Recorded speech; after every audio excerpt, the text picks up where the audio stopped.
인간은 앞서 언급된 세 가지 현상을 포함하는 결합체이다. 우리는 인간을 물리적, 생명적, 그리고 의식적인 현상들의 특정한 조합으로 정의한다. 우리는 의식 현상을 느끼고, 감지하고, 인식한다.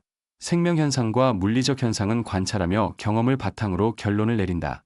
다른 사람의 의식 현상, 즉 다른 사람의 생각, 감정, 욕망은 우리가 직접 느낄 수 없으며 그들이 그것을 가지고 있다는 사실은 그들의 말과 자기 자신과의 유사성을 바탕으로 내리는 결론이다. 우리는 자신에게 있어 특정한 생각과 감정이 특정한 행동에 선행한다고 알고 있다. 그리고 다른 사람에게서 같은 행동을 보면 그도 우리와 같은 생각과 감정을 가졌다고 결론을 내린다. 만약 우리가 그들과 소통할 수 없거나 그들이 자신에 대해 말하는 것을 믿고 싶지 않다면 자기 자신과의 유사성은 우리가 다른 사람의 의식 현상에 대해 추론하고 결론을 내리는 유일한 기준이자 방법이다. 만약 내가 다른 사람들과 소통할 수 없고 유추를 통해 결론을 내릴 수 없는 상황에서 사람들 사이에 살고 있었다면 나는 그들의 행동과 의미를 전혀 알 수 없었을 것이다. 아마 나는 그들의 행동을 분자의 운동, 행성의 영향, 영매, 우연, 혹은 원인들의 비자발적 조합으로 설명했을 것이다. 그러나 그 행동들 안에 있는 의식을 나는 전혀 볼 수 없었을 것이다. 나는 영혼의 존재에 대해 오직 자기 자신과의 유추를 통해서만 결론을 내릴 수 있다. 나는 내 안에서 일어나는 특정한 현상들이 영혼을 가진 것과 관련이 있다는 것을 알고 있다. 그리고 같은 현상을 다른 사람에게서 볼 때 나는 그도 영혼을 가지고 있다고 결론을 내린다. 그러나 나는 다른 사람에게서 영혼의 존재를 확증할 수는 없다. 사람들을 외부에서만 관찰한다면 나는 칸트가 말한 것처럼 그들과의 관계에서 우리의 세계를 인식하는 방식에 국한될 것이다. 우리는 오직 우리의 인식 방법만 알 수 있다. 우리는 세계 자체를 알지 못한다. 따라서 의식을 이해하기 위한 두 가지 방법이 있다. 자기 자신과의 유추와 다른 의식과의 교류, 즉 사고의 교환이다. 이것이 없다면 나는 그저 움직이는 자동기계로서 사람을 인식하게 될 것이다. 사람의 본질적 측면은 그의 의식과 의식이 포함하고 있는 모든 것, 즉 의식과 그것이 사람과 연결시키는 것들이다. 우리는 사람에게서 두 세계를 모두 볼 수 있다. 비록 본질적 세계는 매우 약하고 미약하게 열려 있지만 그것은 현상적 세계를 통해 인식된다. 본질적 세계란 이성으로 인식할 수 있는 세계이며 현상적 세계의 물리적 방법으로는 이해할 수 없다. 우리는 본질적 세계의 존재를 유추를 통해 추측하고 유사성을 통해 그 존재를 느낄 수 있다. 그러나 우리는 그것들을 볼 수 없고 들을 수 없으며 만질 수 없고 측정할 수 없으며 화학적 요소로 나눌 수도 없다. 본질적 세계는 원인들의 세계이며 우리에게는 형이상학적 사실의 세계이다. 따라서 의식과 그것의 모든 기능은 형이상학적 세계와 관련이 있다. 우리는 감정, 생각, 욕망, 의지의 각 요소를 객관적으로 인식할 수 없다. 감정 그 자체를 볼 수 없고 동전의 가치를 볼 수 없듯이 생각도 사진으로 찍을 수 없다. 우리는 동전의 표면에 무엇이 적혀 있는지 볼 수 있지만 그 가치는 볼 수 없다. 생각은 사진으로 찍을 수 없다. 마치 이집트의 어둠을 병에 담을 수 없는 것처럼 생각을 형태로 표현할 수 없다. 이와 다르게 생각하거나 생각을 사진으로 찍으려는 시도는 논리적으로 사고하지 못하는 것이다. 폰노그래프의 실린더에는 흠집이나 기복이 있을 수 있지만 그 안에 소리는 없다.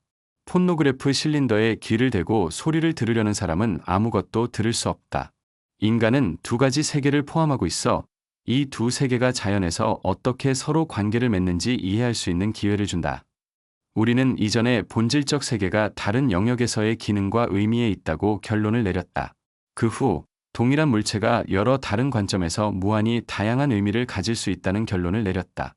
이 의미는 우리가 보는 관점에서 자기 모순을 일으키며 다시 처음으로 돌아가고 끝없이 확장되었다가 다시 좁혀지기도 한다는 것이다. 그리고 본질적 세계와 현상적 세계는 다른 물건들이 아니라 동일한 것의 다른 면이라는 점을 기억해야 한다. 현상은 우리의 감각기관을 통해 무한한 본질을 나타내는 유한한 표현이다. 우리는 본질적 세계를 의식의 형태로 볼 수 있다. 예를 들어 현상적 세계의 물리적 표현이 본질적 세계의 의식적인 존재의 표현이라고 할 수 있다. 그리고 우리가 본질적 세계에 대해 알 수 있는 방법은 우리가 기존의 물리적 방법을 사용해 알 수 있는 현상을 통해서만 가능하다는 것이다. 의식은 세 가지 차원의 우리의 인식에 따라 제한되며 이 인식은 우리의 뇌, 신경, 눈, 손끝과 같은 감각기관을 통해 이루어진다. 사람의 본질은 그의 의식에 있으며 이 의식은 세 가지 차원의 세계로는 온전히 이해할 수 없고 다른 차원에서의 기능과 의미가 있다. 의식의 존재와 그것의 기능은 객관적인 방법으로는 알 수 없다. 우리는 자기 자신의 의식을 먼저 인식해야 하며 다른 사람과의 소통을 통해 그의 의식을 추론할 수 있다. 유추를 통해 타인의 의식을 이해할 수 있을지라도 우리는 그 의식의 본질을 직접적으로 확인할 수 없다. 현상적 세계는 직접적인 방법으로만 알 수 있지만 본질적 세계는 세 가지 차원으로는 알 수 없고 그것을 이해하기 위해서는 추론과 교류가 필요하다는 것이다. 우리는 인간에게 있어 그 본질이 의식이라는 것을 발견했다. 바로 의식에서 인간의 기능과 의미가 설명된다는 것이다. 인간의 의식이란 무엇인가? 그것은 3차원의 세계에서 이해할 수 없는 기능이지 않은가? 사실 우리가 가능한 모든 방법을 동원해 객관적으로 외부에서 인간을 연구하고 관찰한다고 해도 우리는 그 의식을 찾을 수 없고 그 의식의 기능을 정의할 수 없다. 우리는 먼저 자기 자신의 의식을 인식해야 한다. 그 다음 다른 사람과 대화하거나 그와 생각을 교환하기 시작하고 그가 의식을 가지고 있다는 결론을 그의 답변을 바탕으로 도출하거나 아니면 외부의 징후를 바탕으로 결론을 내려야 한다. 직접적인 방법이나 객관적인 연구를 통해서는 다른 사람에게서 의식을 찾을 수 없다. 직접적인 방법으로 연구할 수 없지만 그럼에도 존재하는 것이 바로 본질이다. 따라서 우리는 유클리드 기하학의 세계에서만 가능한 직접적인 방법의 연구 이외에 다른 방법으로 사람의 기능과 의미를 정의해야 한다. 우리는 인간의 의식을 사람의 기능으로 보고 그것을 사람의 몸이 기능하는 3차원의 세계와 다른 방식으로 정의할 수 있다. 이것을 확립한 후 우리는 스스로에게 이렇게 질문할 수 있다. 우리는 세계와 사물에 알려지지 않은 기능을 세 가지 차원에서 벗어난 다른 차원에서의 그것들의 의식으로 간주할 권리가 없는가? 우리의 일반적인 실증주의적 관점은 의식을 뇌의 기능으로 본다. 실증주의는 뇌가 없는 의식을 상상할 수 없다. 막스 노르도우는 세계의 의식을 상상할 때 우주 어느 곳에서나 우리의 뇌를 구성하는 물리적, 화학적 원소들이 거대한 규모로 반복된다고 확신할 수 없다고 말해야 했다. 이것은 실증적 지식의 특징적이고 전형적인 예이다. 세계의 의식을 상상하려는 실증주의는 먼저 거대한 뇌를 상상해야 한다. 별들 너머 어딘가에 거대한 뇌가 존재한다고 상상하는 것에서 즉시 느껴지지 않는가? 사실 별들 너머의 거대한 뇌라는 아이디어는 실증적 사고의 놀라운 빈곤함과 약점을 드러낸다. 이 사고는 일반적인 틀을 벗어나지 못하고 비행할 날개가 없다. 우리는 17세기 유럽의 호기심 많은 주민이 20세기에 이동수단을 상상하려고 했던 장면을 떠올릴 수 있다. 그는 큰 호텔만큼이나 큰 우편 마차를 그리며 그 마차에는 1000마리의 말이 끌고 있다고 상상했을 것이다. 그는 진실에 매우 가까웠지만 동시에 그것으로부터 끝없이 멀었다. 그 당시 이미 기계적인 방식으로 생각할 수 있는 사람들이 있었고 증기기관의 아이디어는 이미 구상되고 있었으며 모델들이 나타나기 시작했다. 노르도우가 제시한 생각은 철학에서 자주 등장하는 어떤 상상을 떠올리게 한다. 즉, 보이는 세계의 행성들과 별들은 어떤 큰 몸의 분자의 일부일 뿐이며 우리 우주도 그 몸의 작은 부분에 지나지 않는다는 것이다. 어쩌면 모든 우주는 어떤 큰 존재의 새끼손가락에 있을지도 몰라 라고 철학적인 주장을 하는 평범한 사람이 말한다. 어쩌면 우리의 분자들도 또 다른 세계일지도 몰라. 이럴 수도 있겠네. 내 새끼손가락에 여러 개의 우주가 있을지도 몰라. 그때 평범한 사람은 두려움을 느낀다. 그러나 이 모든 논의는 그저 거대한 마차에 불과하다. 이와 비슷하게 시어사피켈 리뷰에서 한 작은 소녀는 비슷한 철학적 사유를 한다. 그 소녀는 벽난로 옆에 앉아 있었고 그 옆에서 고양이가 자고 있었다. 고양이가 자고 있어. 아마도 고양이는 꿈에서 자기가 고양이가 아니라 작은 소녀라고 생각할지도 몰라. 혹시 나는 실제로 작은 소녀가 아니라 고양이일지도 몰라. 그리고 그저 꿈에서 내가 작은 소녀라고 생각하는 걸 수도 있어. 그 다음 순간 집안은 소녀에 미친 듯한 비명소리로 가득 찼고 소녀의 부모는 소녀를 설득하는 데 엄청난 노력을 해야 했다. 그녀는 고양이가 아니라 실제로 작은 소녀라는 것을 깨닫게 해야 했기 때문이다. 이 모든 것이 보여주는 것은 철학을 어느 정도의 능숙함으로 해야 한다는 것이다. 우리의 생각은 매우 많은 막다른 골목으로 둘러싸여 있다. 우리의 현상 분석과 물리적, 생명, 의식 현상들 간의 관계에 대한 규명은 의식 현상이 뇌의 기능, 즉 물리적이고 화학적인 현상 또는 하위 차원의 현상의 기능일 수 없다는 것을 확실하게 말할 수 있게 해준다. 우리는 상위가 하위의 기능일 수 없다는 것을 확립했다. 상위와 하위의 구분은 각기 다른 종류의 현상이 가진 잠재력의 차이, 즉 그들이 포함하고 있는 숨겨진 힘의 양에 대한 실제적인 차이에 기반을 두고 있다. 당연히 우리는 더 큰 잠재력과 더 큰 숨겨진 힘을 가진 현상을 상위 현상이라 부를 권리가 있고 더 적은 잠재력과 더 적은 숨겨진 힘을 가진 현상은 하위 현상이라 부를 수 있다. 생명 현상은 물리화학적 현상에 비해 상위에 속한다. 의식 현상은 생명과 운동 현상에 비해 상위에 속한다. 분명히 무엇의 기능이 될 수 있는지가 명확하다. 가장 기본적인 논리적 오류를 범하지 않으려면 우리는 생명과 의식을 운동의 기능이라고 부를 수 없다. 반대로 모든 것은 우리가 운동을 생명의 기능, 생명을 의식의 기능으로 인정하도록 만든다. 하지만 어떤 생명과 어떤 의식인가? 그것이 문제다. 물론 지구를 지구에서 일어나는 식물과 동물의 생명의 기능으로 보는 것은 말이 안 된다. 그리고 보이는 별의 세계를 인간 의식의 기능으로 보는 것도 마찬가지다. 그러나 그 누구도 그런 말을 하지 않는다. 우리가 확립해야 할 중요한 원칙은 운동 현상은 하위의 것으로 생명과 의식 현상은 상위의 것에 의존한다는 것이다. 이 원칙이 확립되었다면 우리는 계속 나아갈 수 있다. 우리에게 첫 번째로 떠오르는 질문은 인간의 의식은 그의 몸과 뇌와 어떤 관계에 있는가이다. 이 질문에 대해 다양한 시대에 서로 다른 답변이 있었다. 의식은 뇌의 활동의 직접적인 기능으로 여겨졌다.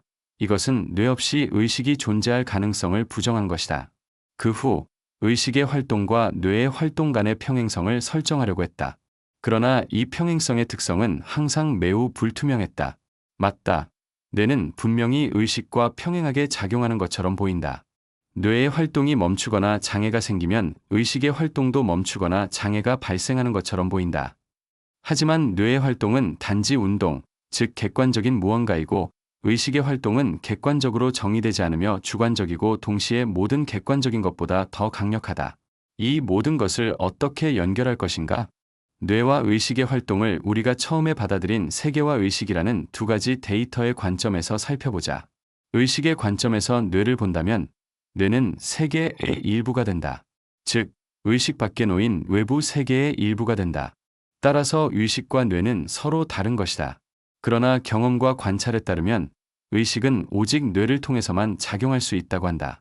뇌는 의식이 우리에게 지능으로 나타나는데 필요한 필수적인 프리즘이다. 또는 조금 다르게 말하자면 뇌는 우리의 3차원적 세계에서 의식을 반영하는 거울이다. 이는 우리의 3차원적 세계에서는 전체 의식이 작용하는 것이 아니라 오직 뇌에서 반영된 의식만 작용한다는 의미이다. 분명히 거울이 깨지면 그 반영도 깨져야 한다. 그러나 거울이 깨졌다고 해서 반영된 물체, 즉 이 경우 의식이 깨진다고 생각할 이유는 없다. 의식은 뇌의 장애로부터 피해를 입을 수 없지만 그 표현은 매우 심하게 손상될 수 있으며 심지어 완전히 우리의 관찰 영역에서 사라질 수 있다.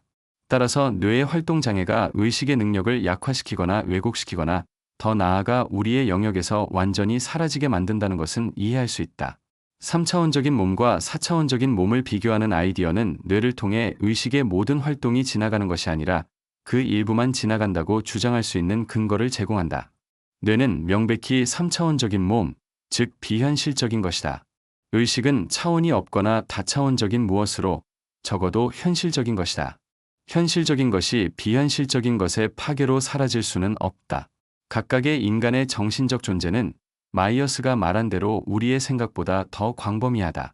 그것은 몸의 표현을 통해서 완전히 드러낼 수 없는 개별성이다. 인간의 자아는 신체를 통해 표현되지만 자아의 일부는 항상 드러나지 않은 채로 남아있다. 실증주의자는 만족하지 못할 것이다. 그는 말할 것이다. 뇌 없이 의식이 작용할 수 있다는 것을 증명해보라. 그러면 나는 믿겠다. 나는 그에게 이렇게 질문할 것이다. 이 경우 무엇이 증거가 될 수 있겠는가? 증거는 없으며 있을 수도 없다. 뇌 없이 의식이 존재할 수 있다면 그것은 우리에게 메타피지컬한 사실로 물리적인 방법으로 증명될 수 없는 것이다. 그리고 만약 내 반대자가 진지하게 논리적으로 생각한다면 증거는 있을 수 없다는 것을 깨닫게 될 것이다. 왜냐하면 그 자신도 뇌를 통해 작용하지 않는 의식의 존재를 확증할 방법이 없기 때문이다. 실제로 만약 죽은 사람의 의식이 계속해서 기능한다고 가정해보자. 우리는 이것을 어떻게 확신할 수 있을까? 전혀 알 수 없다. 우리는 뇌를 통해 작용하는 의식들과의 소통수단, 즉 말이나 글을 통해 그 의식들의 존재를 자신과의 유사성으로 추론할 수 있다. 그러나 다른 의식이 존재하는지 존재하지 않는지에 대해서는 우리가 아무리 노력해도 확신할 방법이 없다. 우리는 이전에 의식이 뇌에서 반영되어 나타나는 것이라 주장했다. 이제 우리는 의식이 자신과 유사한 다른 의식만을 인식할 수 있다고 말할 수 있다. 우리가 자신의 의식을 인식할 수 있는 유일한 방법은 그것이 우리의 사고와 감정을 통해 드러나기 때문이다. 다른 사람의 의식을 인식하려면 우리는 그들의 말이나 그들과의 사고의 교환을 통해 유추할 수밖에 없다. 우리가 경험을 통해서만 확신할 수 있는 것처럼 우리는 그들 역시 우리와 유사한 방식으로 의식을 가졌다고 추론할 수밖에 없다. 따라서 다른 의식이 존재하는지에 대해서는 알 수 없다. 우리는 우리가 직접 의식의 활동을 관찰할 수 없고 다른 의식이 존재하는지 여부를 입증할 방법이 없다. 우리가 뇌를 통해 의식을 이해할 수 있다면 이는 우리가 뇌를 통해서 의식이 어떻게 나타나는지 이해하는 것에 지나지 않는다. 뇌는 우리의 의식을 세상과 연결하는 창구일 뿐이다. 의식은 뇌를 통해 반영될 뿐 의식 그 자체는 물리적 세계에 국한되지 않는다. 그러나 실증주의적인 접근을 했을 때 의식과 행동에 대한 철학적 질문이 발생한다. 인간의 행동은 정말 의식에서 기인하는 것일까? 아니면 물리적인 힘에 의한 반응일까? 실증주의자들은 이를 물리적 힘이나 자극에 의한 반응으로 해석하려 한다. 그들은 인간의 의식적 행동이 실은 무의식적인 물리적 원인들에 의해 움직인다고 주장한다. 그러나 우리는 이와 같은 주장을 받아들일 수 없다. 실제로 우리가 의식적 존재로서 어떻게 행동하는지, 우리의 행동이 외부의 물리적 원인에 의해 기인한 것인지, 아니면 우리의 의식과 연결된 것이었는지를 알아내는 것은 철학적이고 인식론적인 질문이 된다. 이것을 입증하기 위해 유명한 이론적 실험이 독일의 생리심리학자들에 의해 제시되었다. 이들은 사람이 태어날 때부터 모든 외부 자극, 빛, 소리, 촉감, 온도, 추위 등을 완전히 차단하고 그 사람을 살아있게 유지할 수 있다면 그런 사람은 가장 미미한 행동도 할 수 없다고 말했다. 이로부터 인간은 테슬라가 작업한 자동기계와 비슷하다는 결론이 나온다. 이 자동기계는 전기적 흐름과 무선으로 전달되는 전파에 의해 명령을 받아 복잡한 동작을 수행한다. 결국 모든 인간의 행동은 외부의 자극에 의존한다. 가장 작은 반응을 위해서도 외부의 자극이 필요하다. 더 복잡한 행동을 위해서는 일련의 복잡한 자극들이 선행해야 한다. 때로는 자극과 행동 사이에 많은 시간이 지나고 우리는 그들 사이의 필연적인 관계를 느끼지 못한다. 그래서 우리는 우리의 행동이 자발적이라고 생각하지만 사실 자발적인 행동은 없다. 우리는 아무것도 스스로 할 수 없으며 돌이 원하지 않으면 뛰어오를 수 없는 것처럼 우리가 무언가를 하려면 무엇인가가 우리를 밀어야 한다.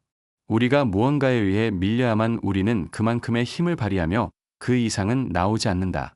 논리적으로 이 이론은 적어도 필수적인 일관성의 원칙을 따른다. 사실 큰 기계에서 일부 부품이 자기 의지와 판단에 따라 움직인다고 상상할 수는 없다.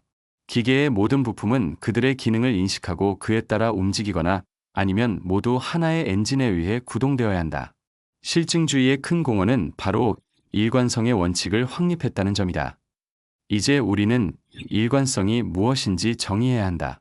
실증주의는 모든 것의 시작이 언제, 어디서, 어떻게 발생했는지 알 수 없는 무의식적인 기계적 운동에서 비롯되었다고 말한다. 우리는 이미 이 시각을 논의했으며 운동은 의식현상의 원인으로 전혀 고려될 수 없다는 결론에 이르렀다. 반면 의식현상은 우리가 관찰하는 많은 운동현상의 원인으로 확실히 작용한다. 그리고 우리는 이전에 운동이라는 개념의 본질을 논의하면서 운동이 전혀 명확한 것이 아니라는 결론을 내렸다. 운동의 개념은 우리의 공간 감각의 한계와 불완전함에서 비롯되었다. 우리는 또한 시간의 개념이 운동을 관찰해서 도출되는 것이 아니라 운동의 개념이 우리의 시간 감각에서 나온다는 것을 확립했다. 그리고 운동의 개념은 분명히 시간 감각의 함수이며 그 자체가 주어진 정신적 존재의 공간 감각의 경계나 한계라는 것을 밝혔다. 우리는 또한 운동의 개념이 두 다른 의식의 영역을 비교하면서 생겨날 수 있었다는 사실을 밝혀냈다. 그리고 전반적으로 우리가 세계를 인식하는 주요 범주인 공간과 시간에 대한 분석을 통해 우리는 운동이 세계의 근본적인 시작이라고 받아들일 수 있는 어떠한 데이터도 가지고 있지 않다는 결론에 이르렀다. 만약 그렇다면 우리가 창조의 배후에서 무의식적인 기계적 엔진을 상상할 수 없다면 우리는 우주가 살아있고 의식적인 존재라고 가정해야 한다. 왜냐하면 두 가지 중 하나여야 하기 때문이다. 그것은 기계적이고 죽은 것이며 우연적인 것이거나 아니면 그것은 살아있고 자아를 인식하는 존재이어야 한다. 살아있는 자연 속에 죽은 것이 있을 수 없으며 죽은 것 속에 살아있는 것은 있을 수 없다. 무의식적이고 반의식적인 존재의 긴 기간을 지나면서 광물, 식물, 동물 왕국에서 자연은 인간에서 최고의 발전에 도달하고 그 자신에게 묻는다. 나는 무엇인가? 인간은 자연의 자아 인식 기관이다. 쇼펜하우어는 그의 격언들에서 이렇게 썼으며 물론 이것은 매우 인상적이다. 하지만 우리는 인간이 자연이 창조한 것의 최고봉이라고 할 근거가 없다. 그것은 우리가 아는 가장 높은 것일 뿐이다. 쇼펜하우어의 생각은 매우 아름답지만 그럼에도 불구하고 자연 속의 의식적인 것과 무의식적인 것이 함께 있을 수 없다는 것을 인정해야 한다. 그 중 하나만 있어야 한다. 실증주의는 완전히 옳았고 그 세계관에서 가장 작은 결점도 없었을 것이다. 만약 세상에 의식이 존재하지 않는다면 그때는 어쩔 수 없이 우주가 우주 공간에서 우연히 형성된 기계적 장난감이라는 사실을 인정해야 했을 것이다. 그러나 의식의 존재라는 사실은 모든 통계를 망친다. 그것은 결코 배제할 수 없다. 따라서 우리는 두 가지 시작, 즉 의식과 운동, 정신과 물질을 인정하거나 그 중 하나를 선택해야 한다. 이원론은 스스로 사라지게 된다. 왜냐하면 우리가 정신과 물질의 독립적 존재를 인정하고 논의를 계속한다면 우리는 매우 빨리 결론에 도달할 것이다. 즉, 정신은 비현실적이고 물질만이 현실적이거나 물질은 비현실적이고 정신만이 현실적이라는 결론에 도달할 것이다. 즉, 정신이 물질적이거나 물질이 정신적이라는 것이다. 따라서 우리는 정신이나 물질 중 하나를 선택해야 한다. 하지만 실제로 일원론적으로 사고하는 것은 생각보다 훨씬 더 어렵다. 나는 일원론자라고 부르며 진지하게 자신을 그렇게 생각하는 사람들을 많이 만났다. 그러나 실제로 그들은 가장 순진한 이원론에서 벗어나지 못하고 있었으며 그들에게는 세계의 일체성에 대한 이해의 불꽃조차 떠오르지 않았다. 모든 것의 기초를 운동이라고 보는 물질주의는 결코 일원론적일 수 없다. 의식을 제거할 수 없기 때문이다. 이것이 물질주의의 가장 큰 불행이다. 만약 물질주의가 의식을 완전히 제거할 수 있었다면 모든 것이 훌륭했을 것이고 우주는 우연히 형성된 기계적 장난감으로 간주될 수 있었을 것이다.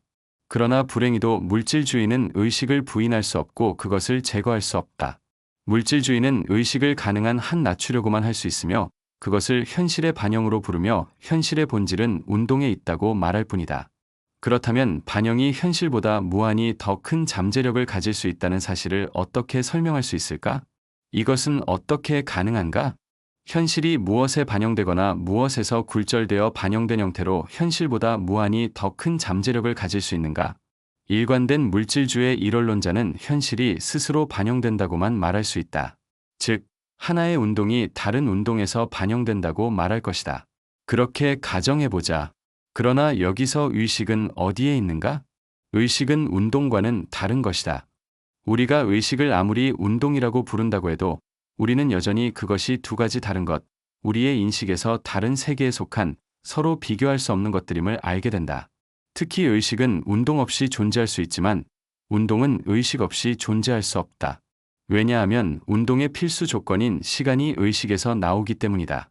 의식이 없으면 시간도 없고 시간이 없으면 운동도 없다. 우리는 이 사실에서 벗어날 수 없으며 논리적으로 생각하면 반드시 두 가지 시작을 인정해야 한다. 만약 우리가 두 시작을 인정하는 것 자체가 비논리적이라고 생각한다면 우리는 의식을 하나의 시작으로 인정하고 운동을 의식의 환상으로 인정해야 한다.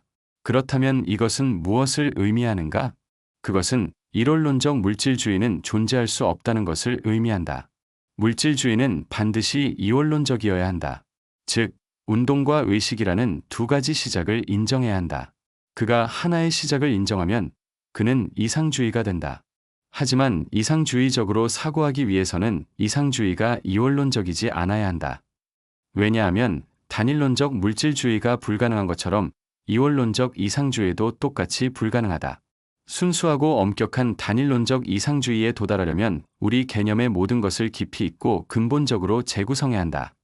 여기서 새로운 어려움이 발생한다. 우리의 개념은 언어와 관련이 있다. 우리의 언어는 깊은 이원론적 성격을 가지고 있다. 이것은 엄청난 장애물이다. 나는 이미 언어가 우리의 생각을 어떻게 방해하는지, 어떻게 우주와의 관계를 표현할 수 없게 만드는지 설명했다. 우리 언어에는 단 하나의 영혼이 존재하는 우주만이 표현될 수 있다. 영원한 지금은 우리의 언어로 표현될 수 없다. 따라서 우리의 언어는 이미 잘못된 우주를 나타낸다. 그것은 실제로 하나인 것인데 이원적으로 나타나며 실제로 영혼이 존재하는 것인데 영혼이 변하는 것으로 나타난다. 그리고 언어가 실제를 얼마나 왜곡하고 실제 세계의 올바른 관계를 표현하는 것을 얼마나 차단하는지 우리가 이해한다면 우리는 우리의 언어로는 실제 세계의 관계를 표현하는 것이 매우 어렵고 심지어 절대적으로 불가능하다는 것을 알게 된다. 이 어려움은 새로운 개념과 확장된 비유를 통해 극복될 수 있다. 다음으로는 이러한 확장을 위한 원칙과 방법이 밝혀질 것이다. 이미 우리는 그것을 가지고 있으며 우리의 지식의 저장소에서 그것을 끄집어낼 수 있다. 이제 우리가 확실히 해야 할 것은 한 가지, 바로 일관성이다. 우주의 일원성이다. 본질적으로 무엇을 선택하느냐는 중요하지 않다. 물질이나 정신 중에서 하나를 선택해도 된다. 모든 것이 물질적이라고 주장하고 생각을 미세한 물질로 보는 입장도 있을 수 있다. 또한 모든 것이 정신적이라고 주장하고 물질을 정신의 창조물로 보는 입장도 있을 수 있다. 하지만 반드시 하나에 대해서 확고히 입장을 정해야 한다. 정신과 물질을 섞을 수는 없다. 우주를 정신적인 부분과 물질적인 부분으로 나누어 생각할 수는 없다. 그것은 논리적으로 불가능하다. 우주에 하나의 시작이 있다고 인정한다면 무엇을 선택하는지 중요하지 않다. 중요한 것은 그것이 하나라는 사실을 아는 것이다. 생각을 테이블처럼 물질적이라고 생각해도 된다. 이는 생각과 테이블이 다른 재료로 구성된 것이라고 생각한 것보다 덜 잘못된 접근이다. 모든 문제는 물질과 정신의 통일을 이해하고 인정하는 데 있다. 이 인정을 어떤 용어로, 어떤 깃발 아래서 하느냐는 중요하지 않다. 중요한 것은 사람이 테이블을, 그 앞에 있는 물질적 테이블을 보면서 이 테이블이 그의 생각과 아무런 차이가 없다는 것을 명확히 이해하고 자각하는 것이다. 중요한 것은 물질과 생각이 동일하다는 것을 이해하는 것이다. 따라서 시작이 무엇이냐는 문제는 원칙적으로 중요하지 않다. 중요한 것은 그들의 통일성을 인정하는 것이다. 그러나 이전에 설명했듯이 우주를 물질적으로 이해하려는 시도에는 큰 불편함이 있다. 그 불편함은 주로 물질적 세계를 정신적으로 이해하려고 하면 사람이 그것을 동시에 3차원으로 이해하려는 점에 있다. 그리고 3차원적인 정신 세계의 이해는 명백한 모순을 낳는다. 이는 다른 모순들을 초래한다. 물질의 미세한 상태나 심리적, 물리적 방출에 관한 추론을 통해 사람은 필연적으로 만약 정말로 신이 존재한다면 그것은 오직 산소의 한 형태일 뿐이라고 결론을 내리게 된다. 따라서 올바른 사고를 위해서는 처음부터 시작을 정신, 즉 의식으로 상정하는 것이 필요하다. 이는 불필요한 우회 길과 막다른 길에서 벗어나게 해준다. 그리고 이전에 이미 언급되었듯이 의식의 존재를 인정한다면 반드시 하나의 의식만 존재한다고 인정해야 한다. 그리고 그 외에는 아무것도 없다. 그럼 물질이란 무엇인가? 실증주의자는 묻는다. 논리적 개념, 즉 의식의 형태라고 내가 대답한다. 너희는 물질을 본 적이 없고 물질을 볼 일도 없을 것이다. 너희는 그것을 단지 생각할 뿐이다. 그렇다면 이 나무, 그것으로 만든 테이블의 물질은 무엇인가? 공간에 투영된 감각들의 집합이다. 하지만 이 나무는 존재하는가? 존재한다. 하지만 그 존재의 진정한 본질은 우리가 알지 못한다. 우리가 아는 모든 것은 그것에 대한 우리의 지각의 형태일 뿐이다. 그런데 만약 우리가 없다면 그것은 계속 존재할까? 그렇다. 우리의 인식 조건과 비슷한 조건에서 작동하는 의식들에게 그것은 우리가 보는 것과 같은 형태로 존재할 것이다. 그러나 그 자체로서 그것은 전혀 다른 방식으로 존재할 것이다. 그것이 무엇인지는 모른다. 하지만 확실히 그것은 공간과 시간 속에서는 존재하지 않을 것이다.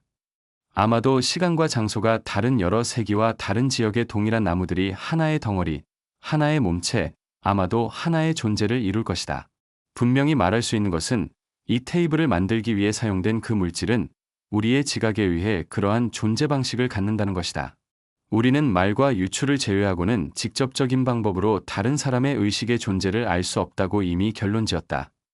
그렇다면 우리는 왜 세상에 우리의 인간 의식 외에 동물의 의식과 식물의 반의식을 제외한 의식들이 존재할 가능성이 있다고 생각할까? 우선 그런 의식들이 존재한다면 우리는 우리의 수단으로 그것들에 대해 알 수 없을 것이다. 이것은 물론 그것들의 존재를 증명하는 것은 아니다. 하지만 그것들이 존재한다면 우리가 그것들에 대해 모르는 이유를 설명해준다. 그리고 우리가 아는 것은 의식들이 우리 세계의 차원과 낮은 수준에서만 존재한다는 것이다. 그렇다면 내 차원 세계, 즉 4차원 공간에서 의식들이 존재하지 않을 이유는 없다. 반대로 논리적으로 볼 때 그들은 존재해야 하고 우리의 의식보다 더 강력해야 한다. 마지막으로 세상이 의식임을 알게 된다면 세상의 모든 것이 의식적이며 무의식적인 것은 아무것도 없고 존재할 수 없다는 것이다. 가장 중요한 점은 우리가 우리의 의식을 우주의 유일하고 가장 높은 형태의 의식으로 간주할 이유가 없다는 것이다. 이제 질문은 다음과 같다. 만약 다른 차원의 의식들이 존재한다면 우리가 그들의 존재를 어떻게 알 수 있을까? 두 가지 방법으로 알 수 있다. 그들과의 소통을 통해 또는 유추를 통해. 이를 위해 무엇이 필요할까? 첫 번째 방법을 위해서는 우리의 의식이 그들과 소통할 수 있는 기회를 가져야 하고, 두 번째 방법을 위해서는 우리의 의식이 그들과 비슷하게, 즉 3차원의 세계를 넘어서야 한다. 그것이 어떻게 일어날 수 있을까? 그것은 유사성 능력의 점진적인 확장을 통해 일어날 수 있다. 일반적인 범주 밖에서 사고하려고 노력하고, 사물과 자신을 새로운 시각으로 보려고 하고, 시간과 공간에서 기존의 인식 방식을 벗어나려고 노력한 동안 우리는 점차적으로 이전에는 전혀 주목하지 않았던 사물들 간의 유사성을 인식하기 시작한다. 우리의 정신은 성장한다. 그와 함께 유사성을 만드는 능력도 성장한다. 이 능력은 새로운 단계마다 우리의 정신을 확장시키고 풍요롭게 한다. 매 순간 우리는 더 빠르게 나아가고 매번 새로운 발걸음이 더 쉬워진다. 우리의 의식은 달라진다. 그러고 나서 자신에게 확장된 유사성 능력을 적용하고 주위를 살펴보면 자신이 이전에 전혀 의식하지 못했던 의식의 차례들을 주변에서 갑자기 보게 된다. 그리고 왜 그들이 이전에 보이지 않았는지를 이해한다.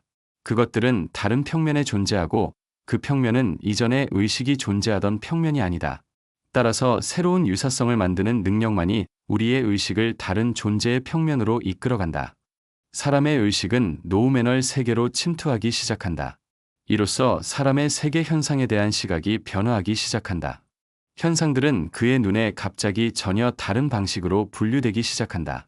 우리가 이미 말했듯이 같은 사물들이 다르게 보일 수 있고 다른 것들은 같은 것으로 보일 수 있다. 전혀 별개인 연결되지 않은 사물들이 하나의 거대한 전체의 일부로 나타날 수 있고 완전히 새로운 범주로 등장할 수 있으며 끊임없이 연결된 것처럼 보이는 사물들이 실제로는 서로 전혀 관계없는 다른 의식들의 발현일 수 있다. 즉, 다양한 서로 다른 의식들의 전쟁터처럼 보이는 전체는 우리가 아는 세계에서 인간, 동물, 행성일 수 있다. 우리 세계의 모든 전체에서 우리는 수많은 반대되는 경향, 성향, 욕망, 노력들을 본다. 각 전체는 마치 반대되는 힘들이 싸우는 아레나처럼 그들 각자는 독립적으로 행동하며 그들의 목적은 때때로 전체의 파괴를 목표로 한다. 그러나 이러한 힘들의 상호작용이 전체의 생명을 이룬다. 그리고 언제나 모든 것에서 어떤 것이 개별적인 경향들의 활동을 제한하는 역할을 한다. 그것이 바로 전체의 의식이다.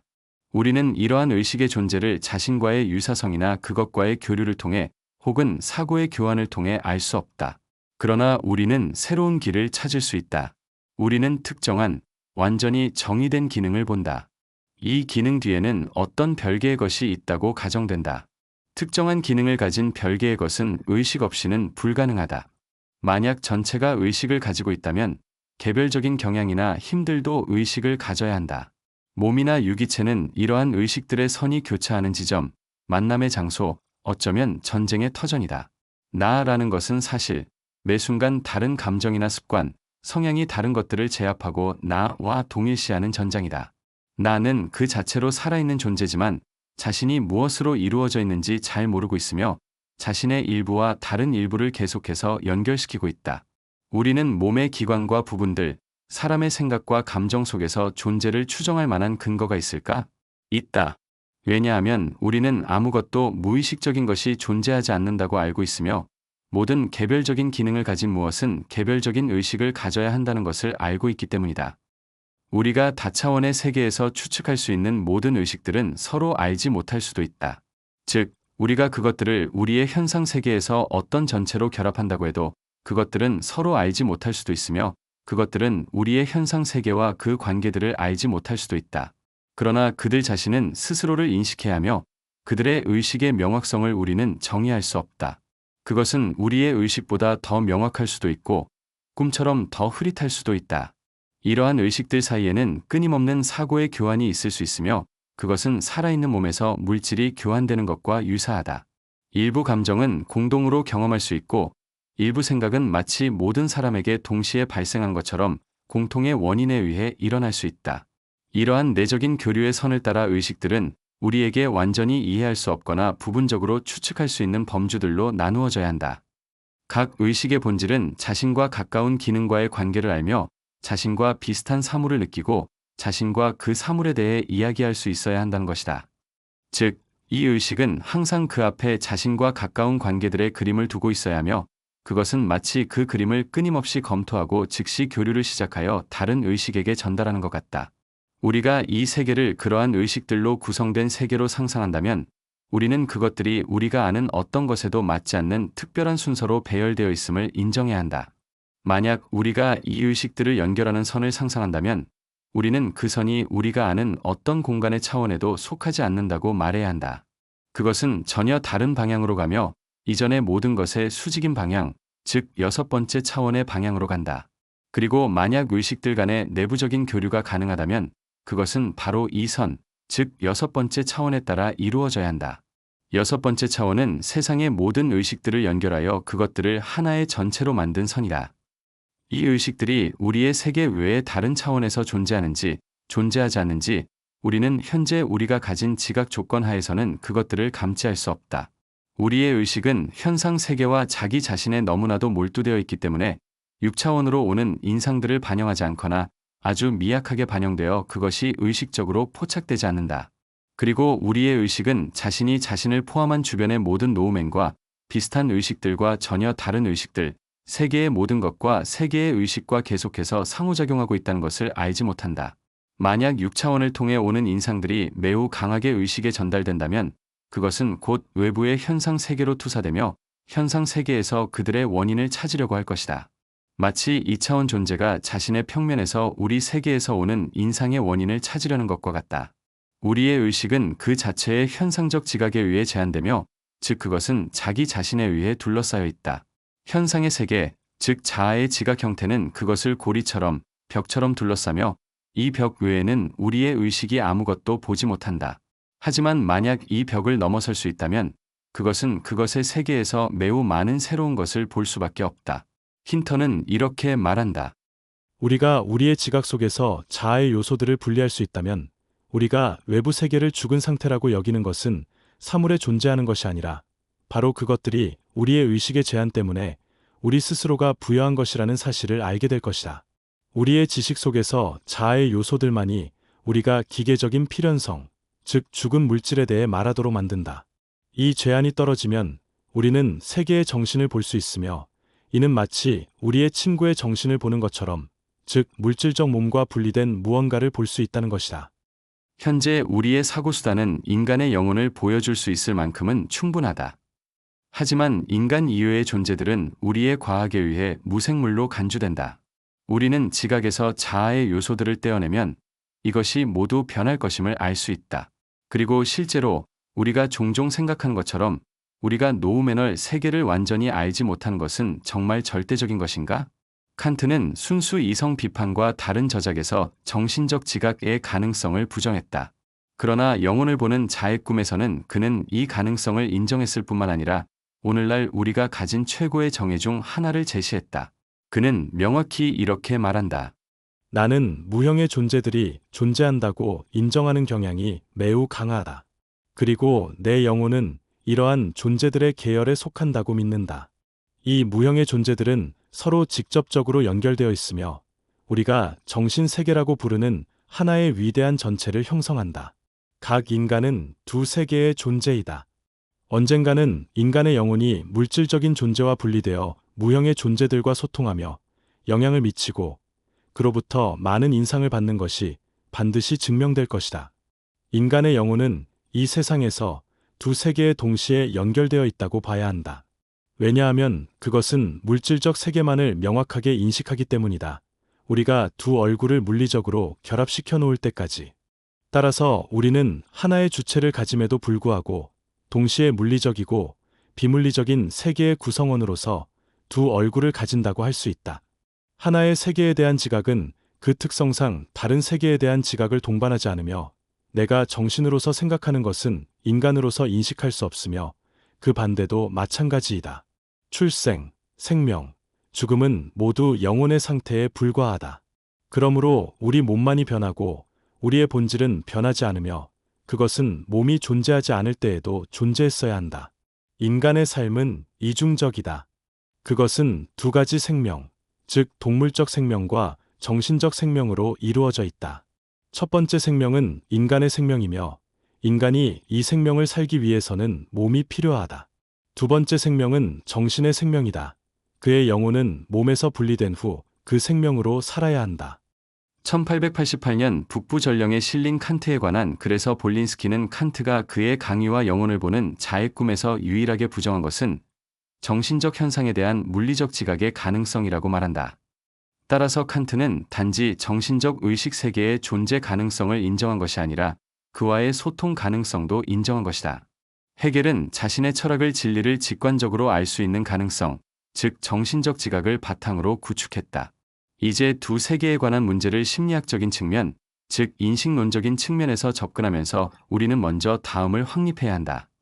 우리가 노우매널 세계에 관한 어떤 것을 이해할 수 있기를 희망하기 전에 우리는 다차원 세계의 특성에 대해 지적 방법, 즉 추론을 통해 무엇을 정의할 수 있는지 명확히 해야 한다. 아마도 우리는 이 방법으로 매우 적은 것을 정의할 수 있을 것이다. 우리의 정의가 지나치게 거칠고 노우매널 세계의 관계들에 대한 섬세한 구분을 완전히 반영하지 못할 가능성도 있다는 것을 인정해야 한다. 그럼에도 불구하고 우리는 우리가 정의할 수 있는 것을 정의하고 노우매널 세계가 무엇일 수 없는지, 무엇일 수 있는지, 그 세계에서 어떤 관계가 불가능한지, 어떤 관계가 가능한지 가능한 한 정확히 밝혀야 한다. 이것은 우리가 노우매널 세계와 접촉하게 될 때 우리의 의식이 그것과 현상 세계를 구별할 수 있도록 하기 위해 필요하다. 그리고 무엇보다 중요한 것은 단순히 현상 세계의 반영인 꿈의 세계를 노우매널 세계로 오인하지 않도록 해야 한다. 우리가 바로 원인 세계를 모르고 바로 현상 세계의 감옥에 갇혀 있는 이유는 우리가 하나는 어디에서 끝나고 다른 하나는 어디에서 시작하는지 구별할 수 없기 때문이다. 우리는 원인 세계와 항상 접촉하고 있으며 우리는 그 안에서 살고 있다. 왜냐하면 우리의 의식과 세계에서 이해하지 못하는 기능은 그 세계의 일부이거나 그것의 반영이기 때문이다. 그러나 우리는 그것을 보지 못하고 알지 못한다. 왜냐하면 우리가 그것을 부정하고 모든 존재가 현상적으로 존재한다고 생각하며 현상적인 것 외에는 아무것도 없다고 여길 수도 있기 때문이다. 아니면 그것을 인정하지만 그것을 3차원 현상 세계의 형식으로 이해하려고 하기도 한다. 혹은 우리가 그것을 찾고 있지만 반영된 현상 세계의 속임수와 환상 속에서 길을 잃어버렸기 때문에 찾지 못할 수도 있다. 우리는 실수로 현상 세계를 노우매널 세계로 오인하고 있다. 이것이 바로 우리의 영적 탐구의 비극이다. 우리는 무엇을 찾고 있는지 모른다. 이 비극에서 벗어날 수 있는 유일한 방법은 우리가 찾고 있는 것의 속성을 사전에 지적으로 정의하는 것이다. 이러한 정의 없이 단지 정의되지 않은 감각만 가지고 원인 세계에 접근해서는 안 된다. 우리는 그 경계에서 길을 잃게 될 것이다. 스피노자는 이를 이해하고 있었으며 그는 신의 속성을 모르면 신에 대해 말할 수 없다고 썼다. 내가 유클리드를 공부했을 때 나는 먼저 삼각형의 세각이 두 직각의 합이라는 것을 알게 되었고 이 삼각형의 속성은 나에게 완전히 이해할 수 있는 것이었다. 비록 나는 그 외의 많은 속성을 알지 못했지만 그러나 나는 영혼이나 유령에 대해선 그 어떤 속성도 모르며 그들에 대한 다양한 상상만 듣고 있으며 그 안에서 혼란을 느낄 수밖에 없다. 우리는 노우매널 세계 또는 영적 세계에 관하여 이해할 수 있는 몇 가지 사실을 밝혀냈으며 우리는 그것들을 활용해야 한다. 우리는 먼저 노우매널 세계가 3차원이 될 수 없고 물리적 물체와 비슷한 외형을 가지며 공간에서 확장하고 시간 속에서 변화하는 어떤 것도 있을 수 없다고 말할 수 있다. 가장 중요한 것은 그곳에는 비의식적인 것이 존재할 수 없다는 것이다. 원인의 세계에서 모든 것은 의식적이어야 한다. 왜냐하면 그 자체가 의식이며 세계의 영혼이기 때문이다. 다음으로 우리는 원인 세계의 다른 정의된 속성들을 밝혀낼 것이다. 현재 우리가 가진 정의를 바탕으로 우리는 그것을 우리 주변과 우리 자신 안에서 찾아야 한다. 여기서 중요한 것은 우리가 신비한 세계나 신비한 것처럼 보이는 것에 의지할 필요가 없다는 것이다. 모든 곳에 신비가 가득하다. 사실 신비한 것과 단순한 것을 구별하는 것은 매우 유치하다. 마치 세상에 단순한 것이 존재하는 것처럼, 마치 세상에 우리가 이해하고 아는 것이 존재하는 것처럼. 그런 것은 없다. 모든 것이 신비다. 모든 것이 초자연적이다. 시간의 신비는 모든 것을 관통한다. 이를 느끼기 위해 무덤 속 유령이나 사후 세계의 목소리가 필요하지 않다. 그것은 모든 돌 속에서 느껴진다. 생각의 신비는 모든 것을 관통한다. 우리가 생각이 움직임의 기능이 아니며 움직임 자체가 생각의 일루전에 불과하다는 것을 이해하기 시작한다면 우리는 그 신비의 깊이를 느낄 것이다. 그럼으로써 우리는 무덤에서 나온 죽은 자들의 신비가 유치한 것으로 여겨지게 될 것이다. 무한의 신비가 모든 신비 중에서 가장 크다. 그것은 우리에게 말한다. 우리 모두의 거대한 세계, 즉 보이는 우주는 무한성과 비교할 때 차원도 없으며 하나의 점과 같다. 그것은 수학적 점으로 어떤 확장도 없다. 실증적 사고에서 우리는 항상 이를 잊으려고 노력하고 생각하지 않으려 한다.